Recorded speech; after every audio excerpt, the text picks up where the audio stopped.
اقرأ وخيا أعوذ بالله من الشيطان الرجيم بسم الله الرحمن الرحيم وقال الذين لا يرجون لقاءنا لولا أنزل علينا الملائكة أو نرى ربنا لقد استكبروا في أنفسهم وعتوا عتوا كبيرا صدق الله العظيم۔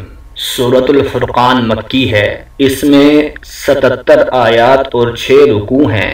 اس سورت کے پہلے 2 رکوع 18ویں پارے کے آخر میں گزر چکے ہیں۔ اس سورت کی ابتدا قرآن عظیم کے ذکر سے ہوئی ہے، جس کے بارے میں مشرکین مختلف قسم کے اعتراض اٹھاتے تھے اور قرآن کریم کی آیات کو جھٹلاتے تھے۔ ایک گروہ اسے گزشتہ قوموں کے قصے اور کہانیاں قرار دیتا تھا، دوسرا گروہ اسے حضرت محمد صلی اللہ علیہ وسلم کا افتراء اور ایسی تخلیق کہتا تھا جس میں اہل کتاب نے آپ کے ساتھ تعاون کیا تھا۔ تیسرے گروہ کا خیال یہ تھا یہ واضح جادو ہے۔ قرآن کے بعد صاحب قرآن یعنی حضرت محمد رسول اللہ صلی اللہ علیہ وسلم کا تذکرہ ہے۔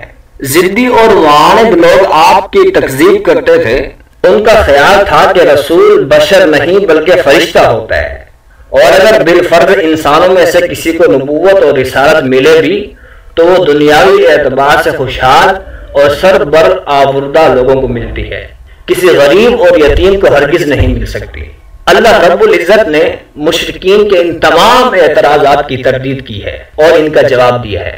سورۃ الفرقان میں اللہ رب العزت نے یہ بات نقل فرمائی ہے کہ قیامت کے دن رسول اللہ صلی اللہ علیہ وسلم اللہ کے حضور شکایت کریں گے، یا رب ان قوم اتخذوا هذا القرآن مہجورا، اے میرے رب میری قوم نے قرآن کو چھوڑ دیا تھا۔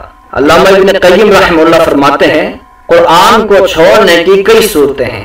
ایک صورت یہ ہے کہ قرآن کو نہ سنا جائے نہ اس پر ایمان لایا جائے۔ دوسری صورت یہ ہے کہ قرآن کو پڑھا جائے، اس پر ایمان بھی ہو لیکن اس پر عمل نہ ہو۔ تیسری صورت یہ ہے کہ زندگی کے معاملات میں اور تنازعات میں قرآن کو حکم نہ بنایا جائے۔ چوتھی صورت یہ ہے کہ قرآن کے معنی اور مفہوم میں غور و تدبر نہ کیا جائے۔ پانچویں صورت یہ ہے کہ قلبی امراض میں قرآن سے شفا حاصل نہ کی جائے۔ یہ تمام صورتیں ہیں قرآن کو چھوڑنے کی۔ سورۃ الفرقان کے بعد سورۃ الشعراء شروع ہوتی ہے۔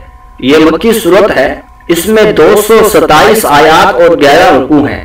اس سورت کی ابتدا بھی حروف مقاطعات میں سے طاسین میم کے ساتھ ہوتی ہے۔ اس سورت میں اللہ رب العزت نے گزشتہ انبیاء اور اقوام کے واقعات اور حالات بیان فرمائے ہیں۔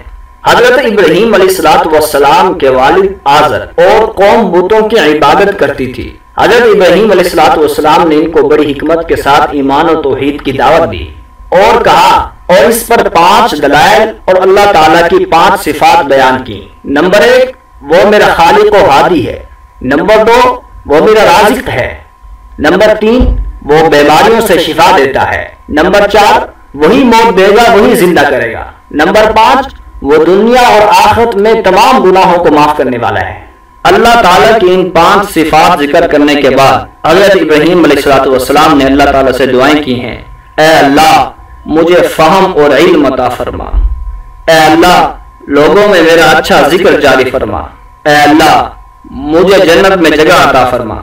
سورۃ الشعراء کے بعد سورۃ النمل شروع ہوتی ہے۔ سورۃ النمل مکی ہے اور اس میں 93 آیات اور 7 رکوع ہیں۔ نمل چیونٹی کو کہتے ہیں، چونکہ اس سورت میں چیونٹی کا قصہ بیان ہوا ہے اس لیے اس سورت کا نام سورۃ النمل ہے۔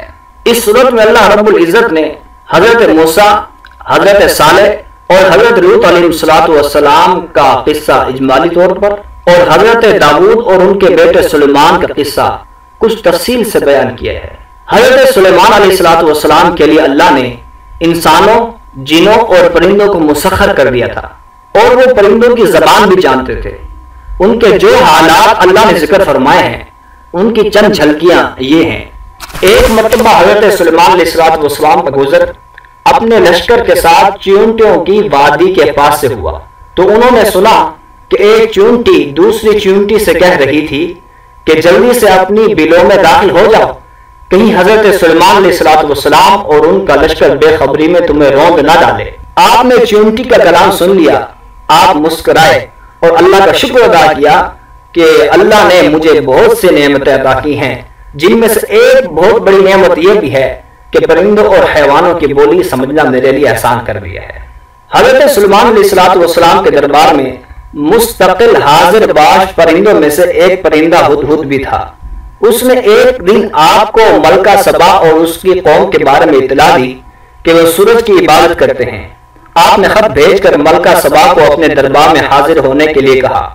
ملکہ سبا کو اپنے مادی اسباب پر بڑا ناز تھا، لیکن جب اس نے حضرت سلیمان علیہ السلام کے محلات اور ان کا جدید ترین ساز و سامان دیکھا تو اسے اپنی قوت و طاقت ہیچ محسوس ہوئی، چنانچہ اس نے اسلام قبول کر لیا۔